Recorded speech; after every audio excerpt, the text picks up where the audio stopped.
Hey guys, it's History Behind the Warrior, and welcome to another Mortal Kombat 11 video. Now today I'm doing another What's the Difference episode, and today it will be on the beautiful yet sinister Mileena. Now before this video does start, I just want to say again thank you to everyone for all of the Mortal Kombat 11 support. I deeply do appreciate it, and I'm so glad to be back in this community, making content for you amazing guys. I do apologize that uploads aren't as frequent right now, but I've been ill for quite a bit and I'm slowly but surely getting over it. Anyway, on my What's the Difference series, I take two different timeline counterparts from the Mortal Kombat universe. In this case, it would be the old Mileena as well as the new Mileena. I'll be talking about the two and comparing them just to show you all how different they are now compared to back then. Now first off, let's talk about the similarities and what exactly these two different timeline counterparts actually share. Now first off, let's talk about the more obvious ones, that being that she's the somewhat daughter of Shao Kahn and sister to Kitana. In both timelines, they are forged from Shang Tsung's flesh bits and have the spliced DNA of Kitana and a Tarkatan, as Shao Kahn himself saw this as acceptable traits for someone that he'd want to kind of succeed him if he were to fail. Now both timelines, due to her sharing the DNA of that of a Tarkatan, Mileena, despite having the appearance of Kitana, retains the Tarkatan bloodlust that she does feel, meaning that in both timelines it's extremely common to see her actually eating or biting other people, which pretty much does take place in a large majority of her fatalities. Now both timelines, they do share a very bitter relationship with Kitana. It's a bit more explained in the original, and I'll get onto that in a bit, but the two in both timelines do have a tendency to lock horns. And as expected, in both timelines they are able to succeed Shao Kahn when he does inevitably fall, as after he's defeated, Mileena herself attempts to assert her dominance by using very similar methods to that of Shao Kahn, but unfortunately she's nowhere near as successful as her father. Now really, in both timelines these femme fatales share a very similar personality. They are very deviant and very cunning, especially when it comes to taking out what's thrown for themselves. In the original timeline, Mileena is very cutthroat with how she acquires her position, killing enemy and ally alike just to get what she desires. Now in the rebooted timeline between MKX and MK9, Mileena is in a constant power struggle with KOTOR, as after Shao Kahn fell, many individuals were fighting for the throne, but KOTOR was the one that rose amongst the others, so she was constantly battling him and his forces, throwing Outworld into utter chaos, and siding with even the likes of Goro and Reiko to see her plans come to fruition. Now due to how far we are in the current and somewhat new timeline, the two Mileenas don't really have much more in common, and that's largely due to the different styles of storytelling from the old traditional arcade style that decided to communicate through text to a full-blown cinematic film-esque story, which is obviously what we have now. Now in the new timeline, the biggest difference I will have to say is the relationship between Mileena and Kitana. In the original timeline, the two actually grew up together. After Edenia was conquered, Shao Kahn would take Sindel as his wife and Kitana as his daughter, but after Sindel killed herself, he realized that this rebellious streak might turn up in Kitana, so he would reach out to Shang Tsung and have him create Mileena, as Mileena was kind of destined to become his true heir. Now as the two were growing up, there was a rivalry that kind of sparked between the two, as they were always trying to one-up each other and gain the favor of Shao Kahn, since Kitana at this point didn't actually know about her heritage, and later down the line this rivalry would turn to bitterness, because as adults Mileena and Kitana hated each other. Now obviously from what you can tell, this is massively different from what we see in MK9, as Mileena isn't kind of born up until the Mortal Kombat 3 section, where Kitana finds Mileena in Shang Tsung's flesh pits, having seemingly just have been a success. Now here's a fun fact that I don't think many people actually do know. A lot of people were extremely upset to see Mileena die in MKX, which would have been Mortal Kombat 4 in the original timeline, but you see back in the original timeline she actually died a lot earlier than what we see in MKX. She was canonly killed off in Mortal Kombat 2. As you see, during this time Kitana rebels against Shao Kahn's rule and Mileena is sent off to kill her. The two sisters do fight and Kitana is victorious, with Mileena being killed off only to really kind of be brought back in the next game. But nonetheless they do in fact die at one point, but if the old timeline's anything to go by, the likelihood of her returning is extremely high, plus she is a fan favorite. Now once again, when we compare the two different timelines, her character relationships are very different. In the original, like I said, she shared a rivalry with Kitana. She had a very close relationship with her father Shao Kahn, but one that is easily sidelined is her character relationship with Baraka, as he does in fact play quite an important role for her. When she's imprisoned after the 4th Mortal Kombat game, he's in fact the one to release her, and the two actually work together for a while. But like I said, with Mileena's tenacity, this relationship quickly dissolved, as by the end of the original timeline they started locking horns and trying to kill each each other. And in the new timeline, this relationship isn't really explored anymore, and that's because Baraka becomes a jobber and the fact that he does get killed off. And what's really interesting is that in the new timeline, during the events of the Outworld Civil War, we see her create new allies and relationships, and what really interests me is the ones that she's developed with Tanya and Rain, and it's notably a relationship that I don't think many of us expected to see, as due to her ties with Kitana, you think that she'd kind of neglect her Edenian heritage, but it's very interesting here to see that she isn't narrow-minded enough to think that way, which I does guess in turn kind of go to show how far she'll go to obtain something that she believes is rightfully hers. Now Mileena's in both timelines are very similar, but do retain some differences that help them kind of become their own character. Mileena in the original timeline would much prefer to strike from the shadows and utilize the unknown to her advantage, which really does in turn show the ruthless side of the old Mileena, but in a new one she does take a much more upfront approach. I say this due to the Outworld Civil War, which yes, she does lurk in the shadows to stay out of Kotal's eyes, but here it's very clear that she's not afraid to go head to head with her opposition instead of utilizing the shadows to her advantage. So it's kind of an interesting direction she's now going in. But outside of that, both Mileenas are fairly similar. There's been obvious slight changes and alterations to their heritage, but not too much that the characters feel completely different. Although it must be said that in MK9 to MKX, Mileena does go under a bit of a personality change from where she's kind of playful and unnerving. You must return with me.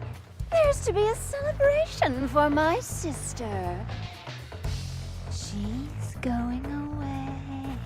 To kind of more mature and tactical, as a large amount of time passes between these two games. But yeah, that's kind of it for this video, guys. I do hope you enjoyed the Mileena video, and let me know down in the comments below, which Mileena do you feel has been done better? Because I'm very interested to hear what everyone has to say on this topic, as it's quite interesting to see the same character have two different contrasting sides. But yeah, that more or less does wrap it up. But before I do finish up, I just want to say once again, thank you to everyone who's been supporting all of the Mortal Kombat videos. I appreciate it a hell of a lot, and just want to let you know that tomorrow I'll be doing another Mortal Kombat video. I'll be talking about the multiple ways that Shang Tsung can in fact return in Mortal Kombat, as well as another video planned for Saturday, which will be something that I haven't planned quite yet. So please do keep an eye out for that one, guys. Anyway, guys, before this video does wrap up, if possible, let's try getting it to about 500 likes. It's a great way of supporting this channel since YouTube's ad system is broken as hell. So by giving it a thumbs up, it helps out a ton. And if you want to go the extra step, we also have a Patreon set up, and a link for it will be down in the description below. Anyway, guys, as always, please comment, like, subscribe, and share this video with everyone you know. Please take care, and I'll see you all next time.